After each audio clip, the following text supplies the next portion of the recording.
our next guest says stimulus, that very stimulus that Rick was just talking about there, that blueprint idea, is very important as recovery slows and coronavirus spread picks up heading into the winter. Let's bring in Ross Mayfield, investment strategy analyst at Baird. So, hey, Ross, I feel like we kind of stopped talking about stimulus for a while.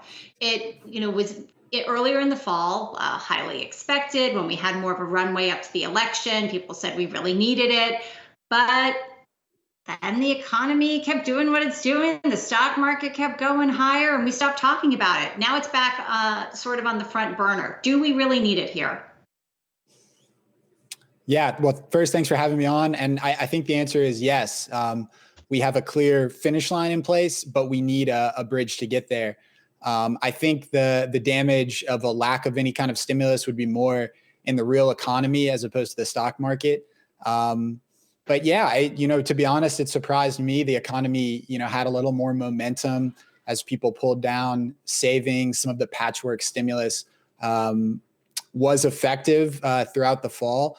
But at a certain point, we can see the economy slowing a bit. You look at initial claims data, some of the data on retail spending, personal income. I think it's necessary. I think, the vaccine seems imminent because that's all that's been in the news, but 4 to 6 months is a lot of time for people, whose hours are being cut as the virus spreads again.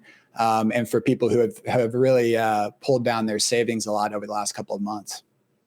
Ross, I don't want to sound callous in asking this, but Stephen Ratner was on Yahoo Finance earlier today, and we're going to play part of that, in which he said that the economy is actually slowing down much more severely than people know. We'll get the jobs numbers. But the question I have is, if you're an investor and you're listening to someone like Ratner, and if you're listening to someone like you who's talking about this, rotation perhaps into value and perhaps cyclical stocks or cyclical sectors rather, how do you make the decision about what to do? It seems to be a lot of fear about the potential for volatility to return.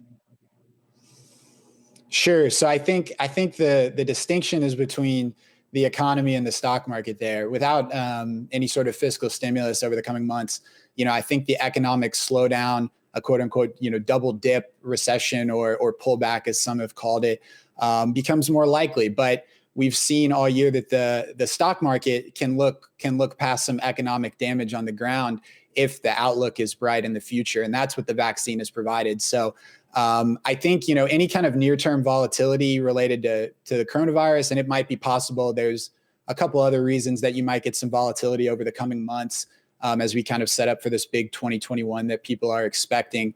But I do think that, any kind of positioning in stocks has to be made, knowing the stock market will probably look out past, April, May, when the vaccine is fully available. So are you largely bullish then on the market, as you say, different than the economy here? Do you think the winners stay the winners? I mean, let's just look at even just taking the Cyber Monday data for what was doing well and looking at a company like Amazon. If the stock market's going to look out till we have a vaccine, are these winners going to continue to perform here? Maybe a little volatility, but is your sense that they stick through? Sure. I mean, from my perspective, volatility might more come from the sense that optimism is elevated to a point of I don't want to call it complacency, but it's very elevated, and that's usually near term an issue for markets. Longer term, will the winners stay the winners? I mean, that's something that we've been discussing at Baird quite a bit. Whether the cyclical rotation that is ongoing and imminent and makes a lot of sense given what the projections for 2021 economic growth are, can truly take leadership and have legs going forward. As we know, a lot of these big tech companies, big communication services companies that have outperformed all year are set up really well for some longer term secular tailwinds. And in fact, if anything, COVID-19 was probably an accelerant for some of those trends. So, we think positioning and the cyclicality makes sense, but longer term, those factors are still in play, and those tailwinds still exist and may even be stronger than before. As a strategy analyst, do you ever hear what the question they're asking that seems to be most prominent at this point? Sure. Yeah, we work with our financial advisors and our clients all the time. The questions can be quite varied, But until recently, it was election focused. It was 100% looking at election volatility, the volatility that might be related to a contested outcome.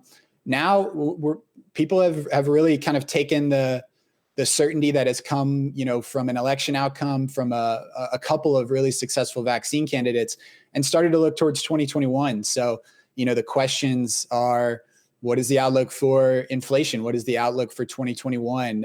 The cyclical rotation that we've been talking about. I think some of the news over the past month and some of the events have really allowed investors and our clients and advisors to start to look forward and think about the longer term again. Ross Mayfield, investment strategy analyst at Baird. Thanks so much for your time. Thanks so much for having me.